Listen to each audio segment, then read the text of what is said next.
goal of my presentation is to keep you listening while you eat and sleep with my voice. I'm going to hypnotize the audience. I'm kidding. Rolling in. Hey, good to see you guys. Hey, how are you? All right, yourself? Good. You staying? I like it. I am. Yeah, come closer, guys. I'm feeling a little lonely. That's how I feel right in this moment. So far away, doesn't anybody stay in one place anymore? My goodbye party is Monday night. And it's at Caravan of Dreams, perfect name, in the East Village. And afterwards, I'm hoping to go to karaoke. So you are invited. Yes. Everyone is invited. I'm a karaoke freak, like really bad. That should be the solution to the epidemic. Do you have some next jumpers that are karaoke people? Good. Wow. Who was that? I felt that in my body. Wow. It's on. We need the other office. Yeah. Cool. Do you want me to start? Yeah, sure. So we're getting started here. Boston, you guys can hear us okay, right? Great. Awesome. So, welcome everybody to First Fridays. I'm really happy to introduce Koller, who she was introduced to us through one of the companies that helps provide like our trainers. It's called Exuberancy. And when she heard that Next Jump wanted to run this Yoga Nidra class 5 days a week, she really jumped at the opportunity. She has a corporate background. She worked at places like Google, but for the last couple of years has been really focused on how yoga and meditation can help cure or alleviate like a whole bunch of disorders, and especially around sleep. So happy that she's here today to share some tips and tricks and whatever on how we can get more restful, better night's sleep, and some of the problems that you guys may be having. So at the end we'll open up for Q&A. So without any further ado, pass it over to Ann. Thank you. I'm so happy to be here. Thanks for inviting me, and thanks for letting me be an adopted part of Next Jump. As as James said, maybe it's his middle name. As he said, I have a corporate background. It's funny, another Next Jumper suggested that I mention my credentials. And I usually just say I'm a yoga and meditation instructor. And that worked. And we had the article come out in Huffington Post, and there was a comment on it. And I was helping Peter and Charlie figure out a response. And I told Peter he messed with the wrong yogi. I have 10 years of experience in corporations. I worked at Google, which is basically everything you do is based on data and tracking and understanding what you're doing. And my master's is from Columbia in policy management and administration. And apparently he told Charlie that, and Charlie came to a Yoga Nidra class and said, "So, I hear you graduated from Columbia with a master's." And I said, "Yes." And he said, "I hear you used to work at Google." And I said, "Yes." And he said, "I just assumed you rolled out of a flower patch." And I was like, that's a lovely thought. And yes, so I am a corporate hippie, if you will. My focus is emotional awareness and understanding how yoga and meditation can really be an option for people who are suffering from sleep disorders, who are deal with anxiety and stress. So thanks for having me. So the first question I want to ask is, and in true yogi style, let's just close our eyes. So if your sleep could talk, what would it say about your relationship? Or more specifically, if sleep was your cuddle buddy, if it was your partner, your best friend, what would it say about your relationship? Allow anything to come up, no matter how funny or ridiculous it may seem.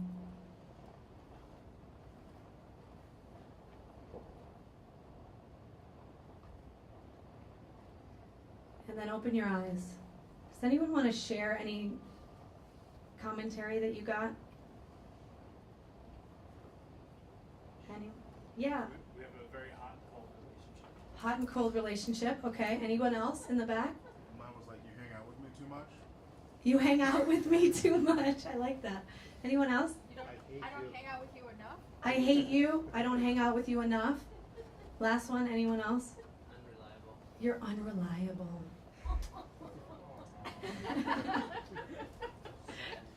Good, thank you. It's good to understand the relationship. I had to ask myself that same question in the summer of 2011. I had just graduated from Columbia, and my father passed away suddenly on July 4th, 2011, 3 days before his 61st birthday. I moved back to Milwaukee, Wisconsin to run his construction company that I knew nothing about. I was in finance. I ran the whole program in finance. I knew nothing about construction, nothing about finance.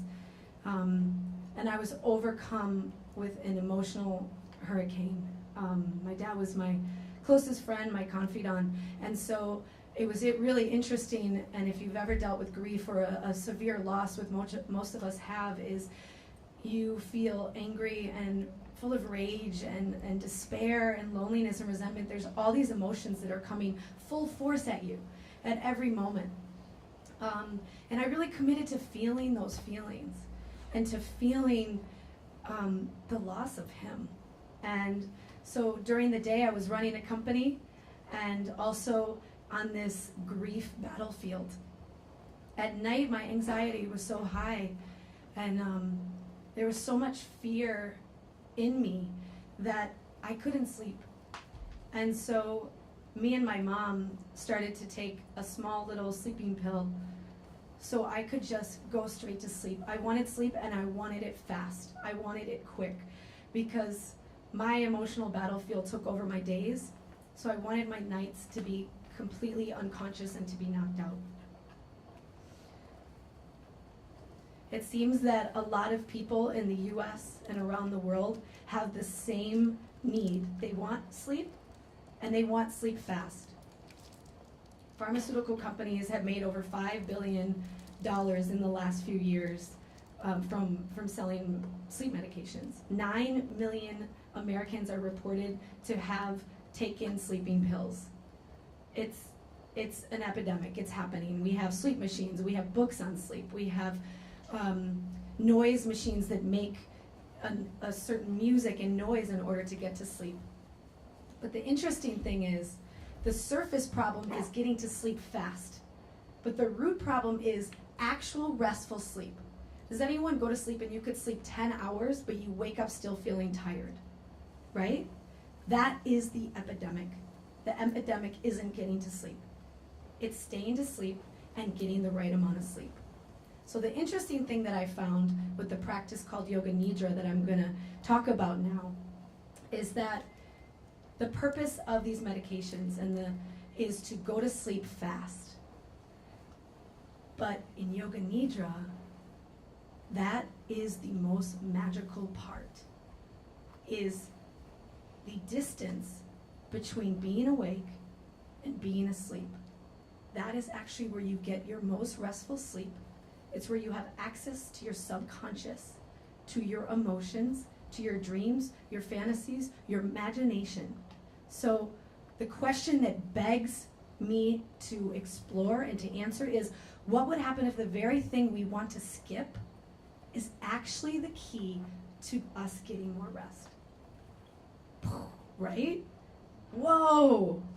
I mean, not problem solved yet, but so Yoga Nidra. Yoga means just awareness. It means focus, a one-pointed direction, and Nidra means sleep. So Yoga Nidra is this psychic sleep, sleeping with a full awareness, conscious sleep. The body is in a yogic paralysis, so the body is actually asleep, but the mind is not. The mind drifts in and out. It actually dates back to an ancient tantra practice called nyasa, which had you go through different parts of the body scans and breathing, which I'll talk about more, which is part of Yoga Nidra. It was developed by Swami Satchidananda Saraswati. And here's a book if you want to pass it around. This is his book. This is kind of like the Bible of Yoga Nidra. So it's a systematic method of relaxing the mind, the emotions, and the body.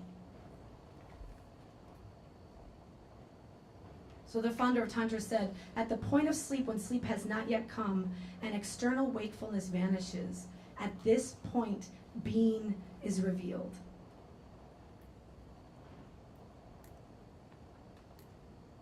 So here are some Yoga Nidra celebs. In the far left corner is the teacher of the founder of Yoga Nidra, who actually helped introduce him to the practice.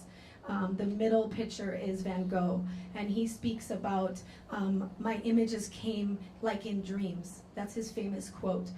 So a lot of creativity, a lot of science was developed in these places.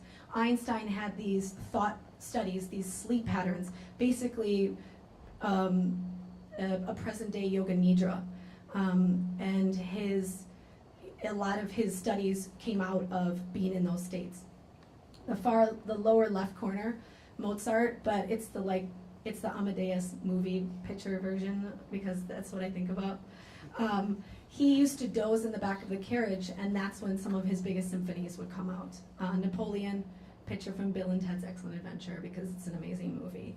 Napoleon used to take almost power naps, so he would go into Yoga Nidra during the heat of a battle. He would give away his command and say, don't bother me for 30 minutes, I'll be right back. And he would come back completely refreshed and rebooted. Newton, same thing. His biggest revelations came when he was sitting, dozing under an apple tree. And then, of course, our top celebs, Megan and Charlie. They're both Yoga Nidra practitioners, and when I spoke to both of them, they said really interesting thing about what the practice gave them, which actually helped me encourage me and be more curious about what the heck is this doing. You guys have allowed me to test on you. You've allowed me to explore this practice. I thank you so much. And what Charlie said and what he put in the Huffington Post article, Sleep is a Company's Problem, is the idea of consistency. So he wanted to test it. He brought it in 5 days a week, 2:30 to 3 in the New York offices, and then in the Boston and London offices, they have a different consistency, but they're still doing it at certain times and certain times of the day and the week. And he said, what I know is that when I go to bed at night and the to-do list is running through my head, and I'm thinking of, okay, I need this many hours of sleep. Okay, now I lost that hour. Now I need, is that he knows that 2:30 is always available. So his mind, his intellectual mind, goes offline, and it releases him into sleep. So consistency is a big thing. Just try something and create a pattern around it. And you guys all do that. Isn't that your big thing at Next Jump? Like practice and consistency. And Megan, it was interesting to talk to her as a mother and as a co-CEO and so many things going on. She found that with Yoga Nidra, it allowed her to really give herself time to ask a deeper question for what she really wanted in life and how she really wanted to feel. That's the magic. Sleep is just a benefit. It's just like one of them. So your brain on sleep. I'm not a sleep expert, but I'm going to go through some of the brain waves and the patterns that happen when you're in Yoga Nidra, just from the different research that is out there. And it's actually very limited. We need more scientists to do studies on this. So Yoga Nidra allows you to drop into this place where you're not awake but you're not asleep, and move between the two. So you actually have an increase in alpha wave. It's an alpha wave predominance, they call.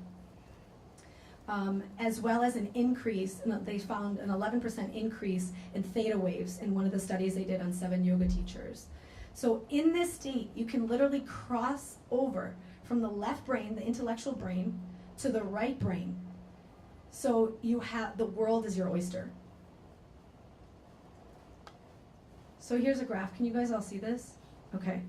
So gamma, think like super focused. You're like, you're talking to someone about the work that you're doing. If you can see the brain waves on the right, it's very erratic. It's up and down. You might even wonder of your coworker, like, how many Red Bulls did you have this morning? Like that type of engagement, right? Beta is just normal. You guys are in it right now. There's two different levels. Like sometimes it's super focused and sometimes it's more calm and like you're listening, you're engaged, you have your five senses, your eyes are open, you're alert. And then alpha is drowsiness. If I can simplify it, drowsiness. You're in this lucid dreaming. You're not thinking. It's a light sleep. Your intuition kind of comes up. You know that moment when you're like, I shouldn't cross the street right now, or what if I said this in an email instead of this? They will just naturally come up. You don't even have to think about it. That's alpha. Your muscle activity slows down. There might be a few little twitching, but your muscle activity slows down. Theta is a deeper relaxation and meditation. It's actually what yogis use to go into a trance, and it's the state that people use when they do hypnosis. It's a mild sleep, and it's a way to release emotions, suppress fears, traumas. Your breath slows, your heart rate slows. Delta is this deep, dreamless state. So it's not REM. The brainwaves slow, and you awaken these like instinctual, primitive drives that you have, things that you really want. And that's probably what we think about when we think about sleep, right? We think of that like just a total knockout. Yeah?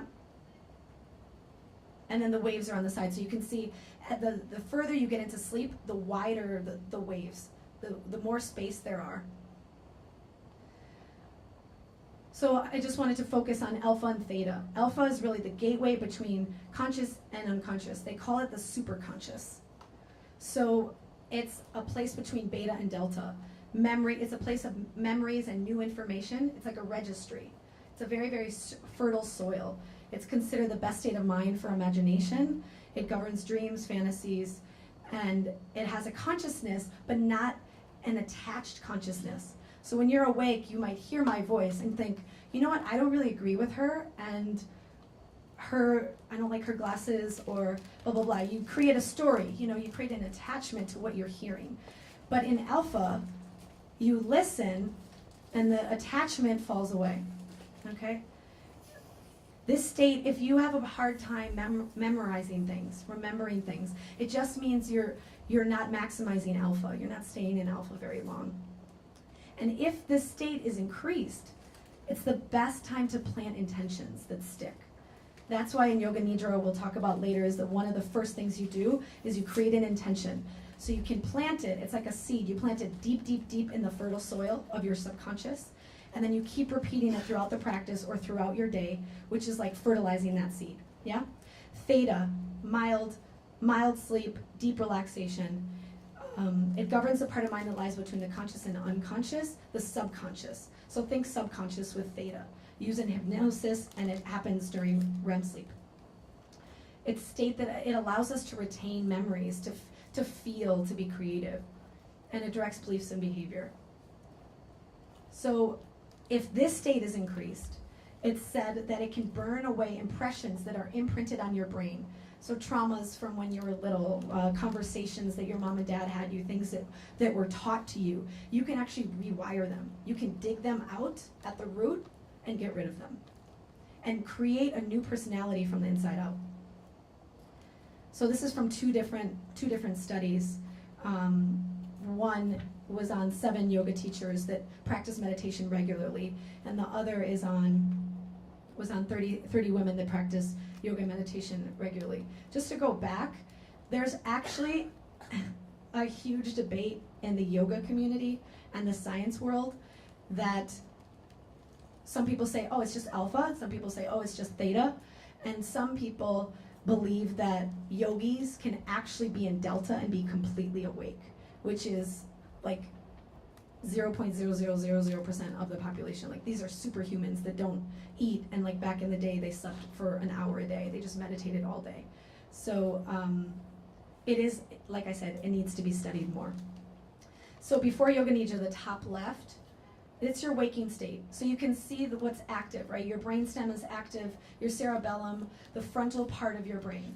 And then if you go lower, the lower left, so the left side is a person at work. So you see the reds, the orange, the yellows, the active. And the right is the person at home relaxing with their family. So you can see the blues, the greens, the yellows. It's more of a relaxed state, but there's still a beta wave dominance in both. And then during Nidra, the initial phase when relaxation begins, so the middle section is when you first lay down, close your eyes, and I do the preparation. So if you can see you can see it, can you? It's like dark shaded blue. Do you see it in the right and the left side? That's alpha wave dom. That's alpha. So you see it coming already as soon as you close your eyes. So beta, your eyes are open, and alpha, it's a little bit more than that, but eyes are closed, you're starting to relax, you're starting to get tired. So, and then during this rotation of awareness, which we'll talk about later, which is the body scan, the alpha wave increases even more, and it spreads around the right hemisphere of the brain, the intuitive side of the brain. During Yoga Nidra, top right, it's interesting what's active. What's active is the visual center, the back of the head, and the top of the head, where the sense of touch and body position are active. And it's in contact with your limbic system, your emotions. It's a place for better contact with your emotions and visualization. And the lower right, you can see the shaded areas. This is after the rotation of awareness in Yoga Nidra, the start of visualization, and the alpha wave dominance. So I put this together. I was debating on taking this slide out because it's hard for me to say, what really is the difference or between conventional sleep and Yoga Nidra. But what I've found to be true is that with conventional sleep, you knock out, you're unconscious. You have no control over your mind. It just runs and spins. And your parasympathetic nervous system, your brain, they just kind of reboot. It's like turn it off for just a tiny bit or turn it to medium low, and then you wake up and you reboot, right? It's like Control-Alt-Delete. In Yoga Nidra, it's a balancing of the nervous system, of the sympathetic and parasympathetic nervous systems, the right and left hemispheres of the brain. So you're getting the balance instead of a complete shutdown. In conventional sleep, the purpose is sleep. In Yoga Nidra, the purpose is actually awareness, enlightenment, access, control over your brain. What if you could manage your own emotions? What if you could manage your creativity and you could tap in whenever your boss said, I need you to do this, and be really creative and think of the next big thing? What if you had access to that at any time you wanted? It's pretty cool. The other thing is, because it's systematic relaxation, so you relax different parts of the body, so and muscles, emotions, and your mental state. So you're systematically kind of relaxing different parts of your body before you sleep. Whereas sleep, what happens? With or without the tensions, you fall asleep, right? You might wake up with a sore neck. You might wake up with that same anxiety that you had before you went to sleep, right? So the key difference for me is really, it allows your body to more fully relax. And we know that when you're more fully relaxed, you get more restful sleep. So the rules of Yoga Nidra. Rules are listen to the voice. You're in sensory actual shutdown. The thing that's open is your auditory. So your auditory serves as a transmitter. My voice serves as your radio. Your brain is the receiver. Okay? And so what you do with the words is follow instructions. You have control over that. If you were if you were asleep in Delta, you wouldn't be able to do this, right? You wouldn't be able to hear this voice, maybe deep in the subconscious, but you might not remember it. So follow the instructions. The other thing is to notice without labeling. So the purpose is not focus or concentration while you're in Yoga Nidra. It's actually a benefit. It helps with focus and concentration. But if an intuitive hit comes to you, instead of being like, oh, I want a bigger house. I thought that I was fine. I thought that I was happy. I thought that, that type of thing. It's just like, oh, I want a bigger house. Okay, cool. Next thought. Oh, I want this. Next thought. And then keep moving mentally. Just keep moving from one thing to the next. So the 7 steps of Yoga Nidra: preparation, intention, rotation of consciousness, breath awareness, duality of experience, visualization, and coming out. So what I did was, I'm going to explain each step, and then I'm going to give you a tip on how to use that step in your life. So get your notebooks out. I'm going to make you work. Preparation. So Yoga Nidra, the best way to do it is laying down. You can do it seated. I do it with company seated. It's totally okay too. I tend to think that you won't get any of the theta. You won't get as much theta benefits because you'll be like keeping your body up, So you're in Shavasana, laying down, hands facing up, and you want to connect to the floor as much as you can so you feel safe. You can put things under your knees if you have back problems or things under your head, but the idea is to connect to the ground but not touch anything. So that's why you keep your palms facing up and not your fingers touching, because the sense of touch is actually, our sense of touch, our fingers and our face, they control a large portion of the brain. The brain works really hard when you're touching something. So you don't want to touch anybody, anything. Close your eyes is important. It's important to keep the light out as much as possible because that signals to the brain it's time for sleep. Yeah. Also to keep a balance between, you don't want to be too hot or too cold. Now when you're in theta, your body temperature drops. So I have people, and you can see Anjani here with her red blanket, but covering up different parts of the body that tend to get cold for you. Because if you get cold, you're going to think, I have to get cold. Or the other day when you said, I have to go to the bathroom, I said, then go to the bathroom, because your mind will actually keep you awake. And like, oh, I have to go to the bathroom. Can I hold it? I'm not sure. It's like, oh, I'm cold. And like, oh, my knees hurt, my back hurts. You're going to go back into like a beta type of thing.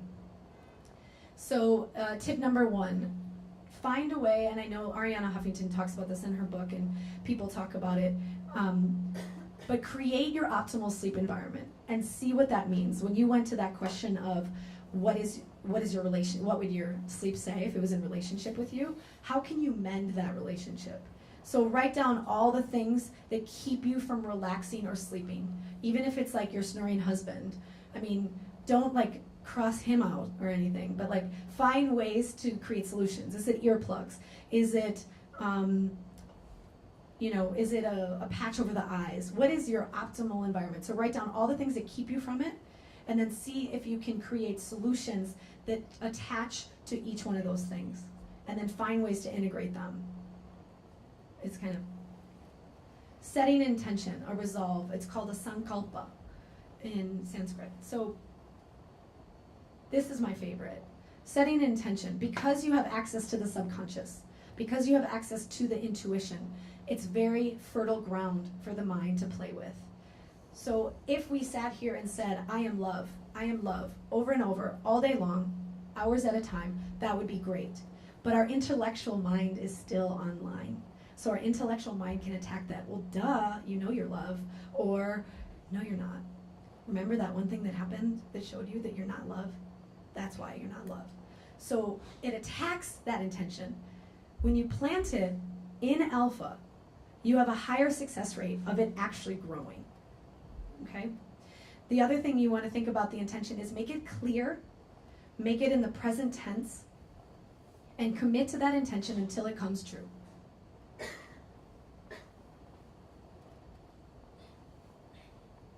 So again, discover, find your deep desire, and then plant it in fertile soil.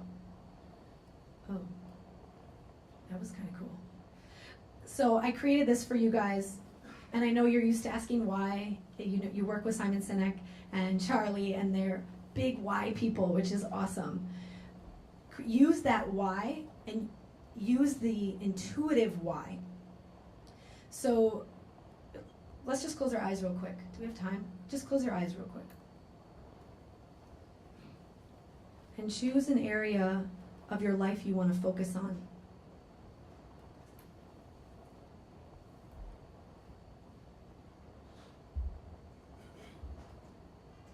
Within that area of your life, what do you desire most? What do you want?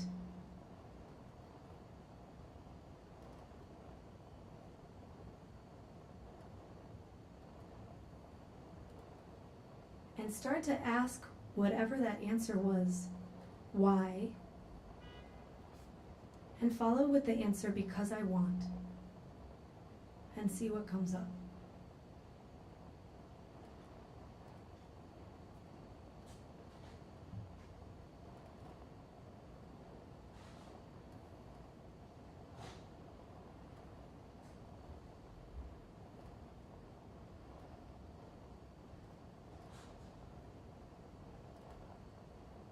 See if you can ask why one more time.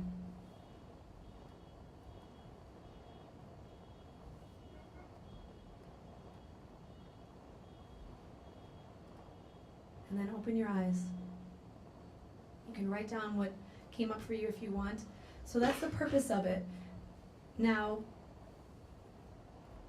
when we ask why, sometimes it's mentally asking why, but try to intuitively ask why, and this is what I mean. When I first did this, my phrase was, I want a partner, a romantic partner.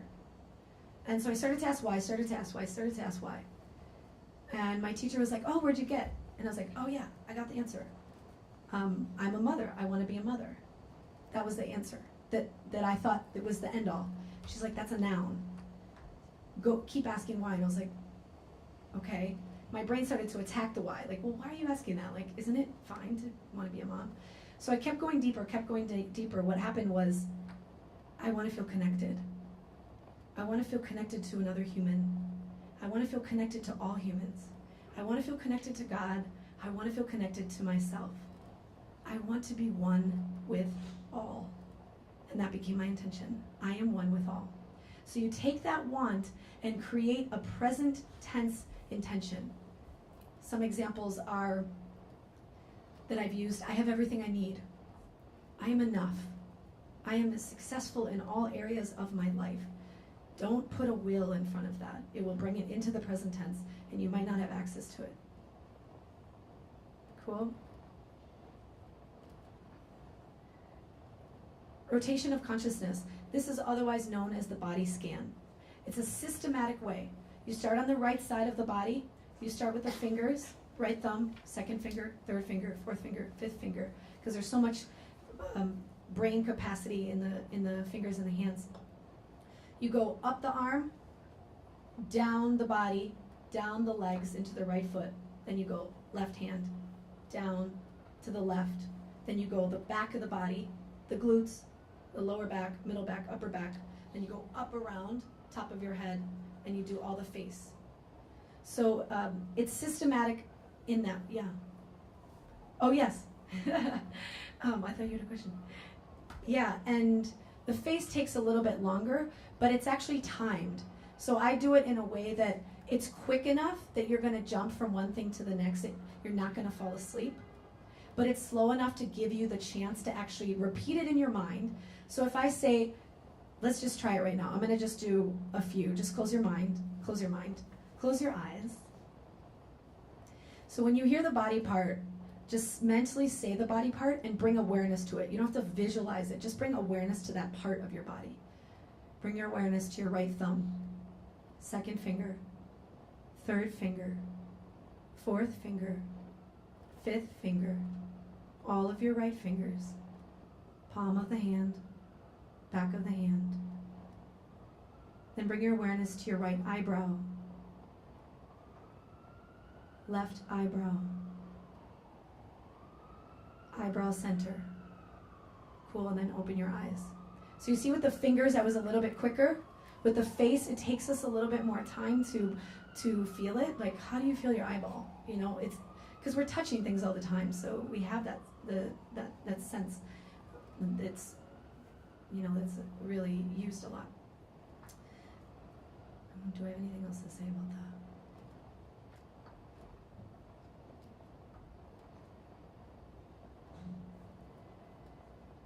I don't know.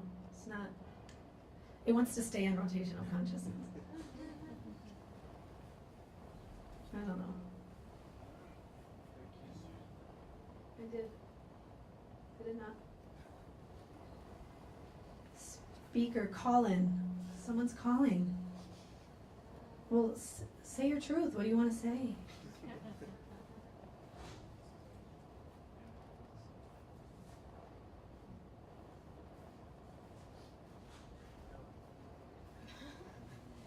Uh-oh. Oh, it's... So the next one, I'll just keep... My computer froze? Uh-oh. Raw. So the tip for that is, this one's really great to systematically relax your body. So if you're in bed at night, and I actually did this I do it often if I can't sleep, start with the right side of your body. And even if you don't know it by heart, you can use, I have things online you can download and listen to, or you can do it by yourself. But just start with the right side of your body and just bring awareness to it. And just say it. So your brain has something to do. So it doesn't have to focus on I'm not sleeping right now. It has something to do. Okay? And then go to the left, go to the back of the body, go to the top of the body. So it allows you to systematically relax. It kind of lights up that part of the brain, and then it brings it back down.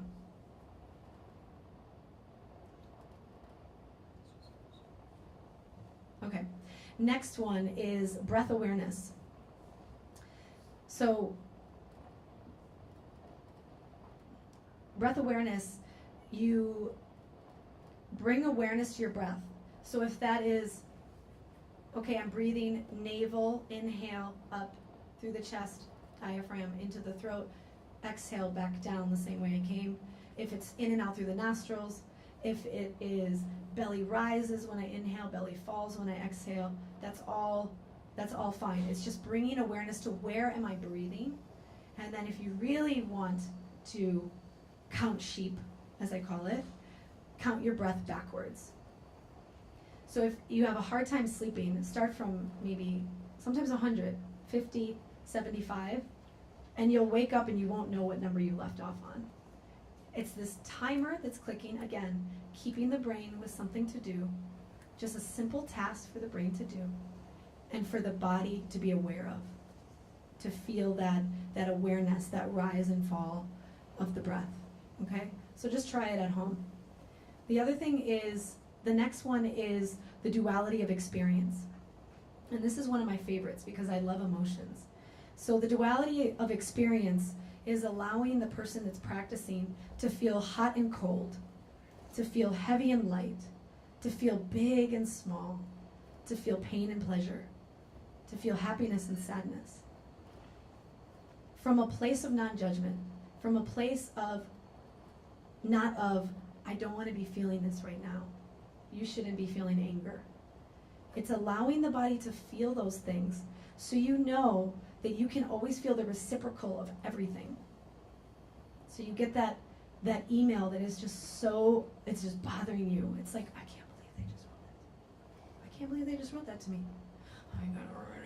Oh my God. And you're frustrated, right? You're like full of anxiety and like, I gotta figure this out. But with Nidra, you practice that, you know the opposite of everything. So could you respond to that email and feel frustrated? Of course, it's a great emotion. But to act on peace, to act with peace, to act on calmness of like, you know what, I'm really feeling frustrated right now, but oh wow, my brain and body knows how to feel the opposite of everything. Yeah? So, is it? Give it a whirl. So, yeah, so the activity for this is, and this is something that Charlie really likes, is, so close your eyes. We're going to do a breathing exercise.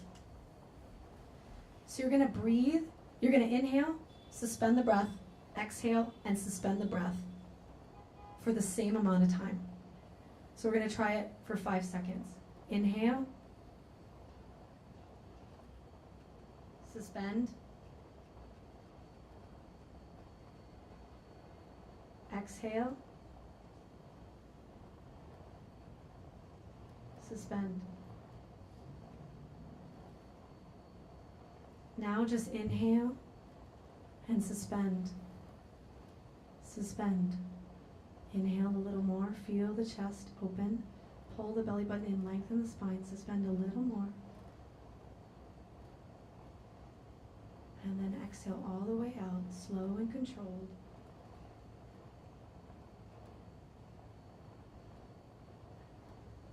And suspend it out. Don't breathe yet. Good, and then open your eyes. So when you inhale, you can learn to conquer fear. You suspend the inhale. So try it sometimes. If you want to conquer this fear that's really nagging at you, just try it. If you want to conquer anger, suspend out the exhale. That'll get you somewhere. And then if you want the balance of all emotions, do what we just did. Do equal segments. Inhale, suspend, exhale, suspend. Cool? I'm going to go through this quick visualization. So in between these processes, you can implement visualizations. So thinking of a beautiful beach, or thinking about what did you do earlier today, like from this present moment going backwards. You can do, I've done ones where you're writing different things on a chalkboard that pertain to the chakras. But the one that you do at the end to start to wake the mind up and to create an elastic band for your mind is quick images. So I will say an image, so close your eyes, we'll just try it. So when you hear the image, bring it to life, bring it to mind, every detail, as much imagination as you can, and then move to the next one. So don't get stuck on one, just keep moving. White clouds, red glasses, a brown table, a black jacket, yellow socks, blue shoes, a sailboat, water, sand on a beach, the rising sun. Good, and open your eyes. So it creates, sometimes we focus so much on one thing that we don't get that elastic band movement with our mind, and so it allows it to do that. So one thing you can do is, you can try this with a friend, or if you're really good, Yoga Nidra practitioners, you can do it on yourself. But if you try it with your friend, have your friend just write a list of 30 items, and then say them to you at that every 2 seconds. Really quick, that pace. And then bring them to mind. If you want to do it by yourself, close your eyes and imagine everything in the room. And do that when you wake up. It'll wake up your brain. Cool. Coming out of Yoga Nidra, very important, because you're in this magical state. You know that feeling when you wake up and you're like, I had that dream, I solved that problem, it's gone. Does anyone? Am I the only one? Yeah? You're like, wow, I had the dream, I wrote everything I needed to write, I did everything I needed to do for today, and shoot, I just lost it. Yeah? So coming out of Yoga Nidra is a really, really great time to understand, to feel your breath, to feel your heartbeat, to feel what's going on in my mind, what's going on in my body, before you wake up, go into beta, and get on that subway and check the phone. So wake up with consciousness. See everything as you wake up. After you wake up mentally, keep your eyes closed and gently give your body a chance to wake up. Do an emotion scan. How am I feeling? You still feeling anxious? You still feeling joyful? You still feeling sad? And you can also do something we do in Yoga Nidra before we start, is you can bring tension into the body. So you can squeeze different parts of the body and go lean into the tension and then release the tension. Yeah? So these are 10 pleasant, what I call side effects. One is this idea of deep and systematic relaxation. So relaxing before you sleep. It's a great thing because maybe you won't wake up with that stiff neck, or maybe you won't wake up feeling the same way that you did when you went to sleep.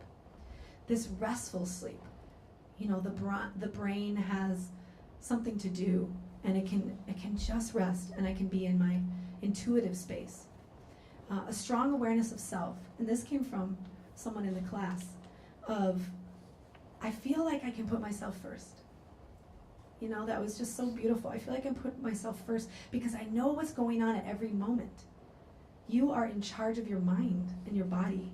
And that's the greatest gift that any of us can get, really, right?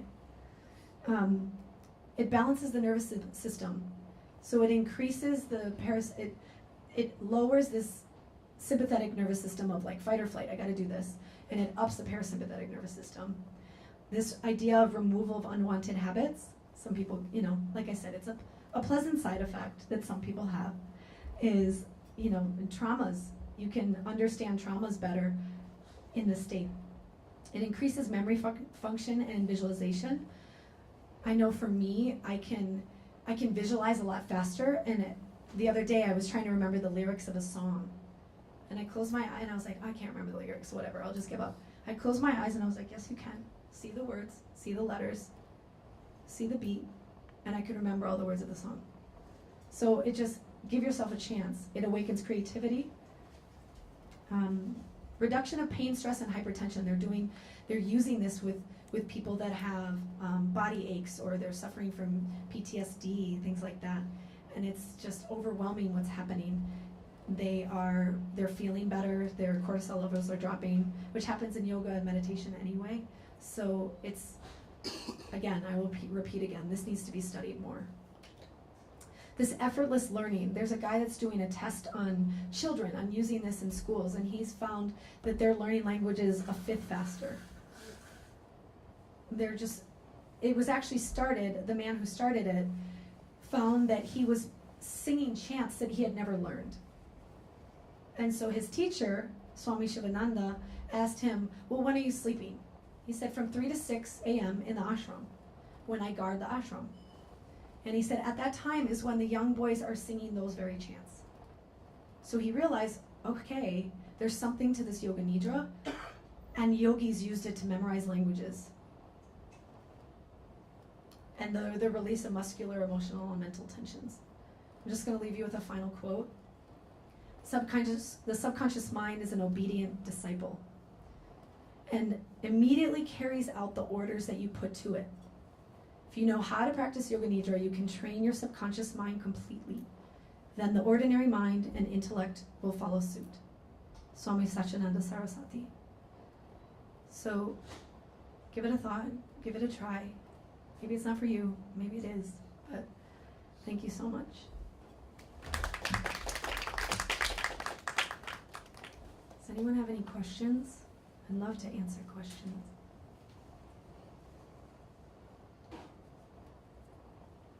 Yeah? Oh, in the back. So I've done the class a few times, and what happens to me is like 10 minutes into the class, I start to feel like I have to move, and just like I start kind of moving slowly, like maybe a muscle or two, and then I continue concentrating. No, I can't, and then I lose track of the. So is this because of lack of practice, or why is that happening? Interesting. So your body's like, please move right now? Yeah, like I can't stand still. Yeah, the question was, I've tried it before, but I feel that my body asks me to move, and then I remember I can't move, and then it all goes to, So the answer to that is, one of the key things of Yoga Nidra is letting go, is surrendering.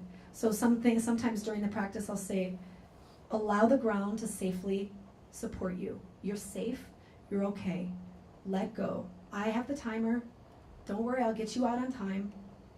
And just surrender to what the possibility of happening is. So I don't know if that's helpful, but yeah, your body, when you go to sleep, you roll, you turn, it's trying to find that maximum comfortable space when you get in there. And maybe for you, maybe it's doing it on your side. We have Nadia, who's pregnant, we had her on her right side for a while because your heart's on the left, so you don't want to squish it. And then her doctor wanted her to be on the left side. So you can try different ways to be comfortable, but keep trying.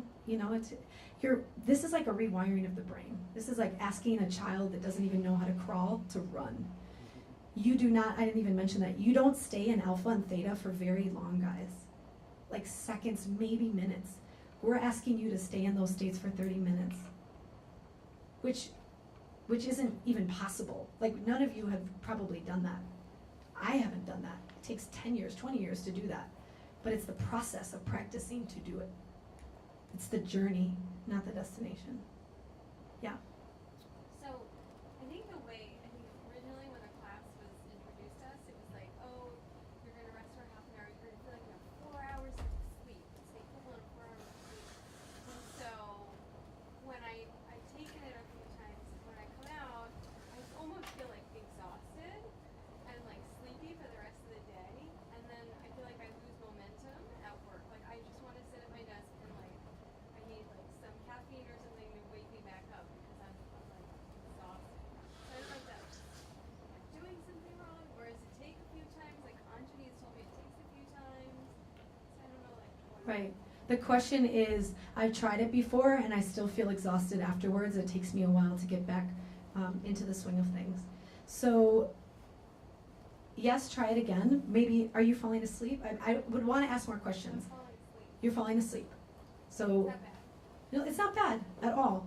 Can you hear the voice? Can you hear the instructions? I clocked out. She conks out, right? She goes into unconscious. So you're going into delta, right? So it's that wavering, and it takes practice, you know. I still fall asleep sometimes. It's the wavering.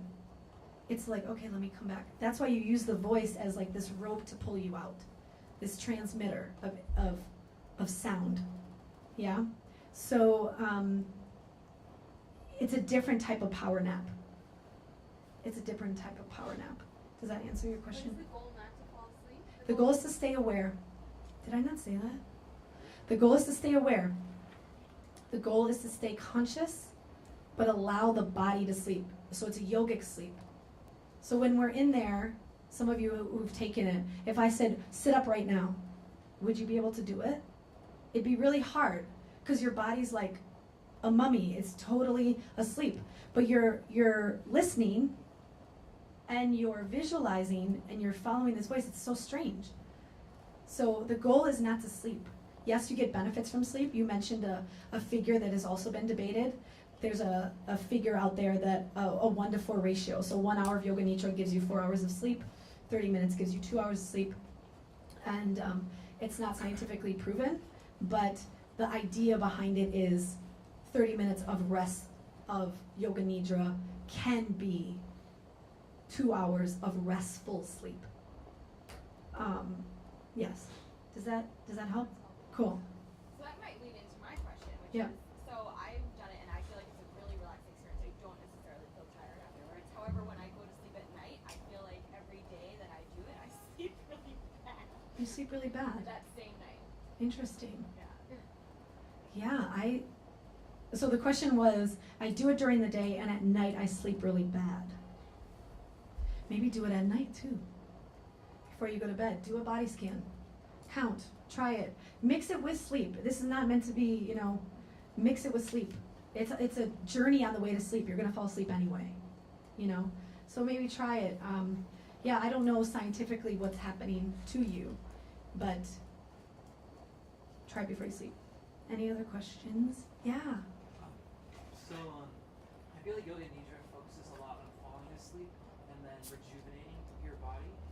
Does it focus at all at making it easier for you to wake up as well? Because that's what I specifically struggle with. It's waking up every morning. I have to set many alarms and I turn them off and all that stuff. Could Yoga Nidra kind of target that as well?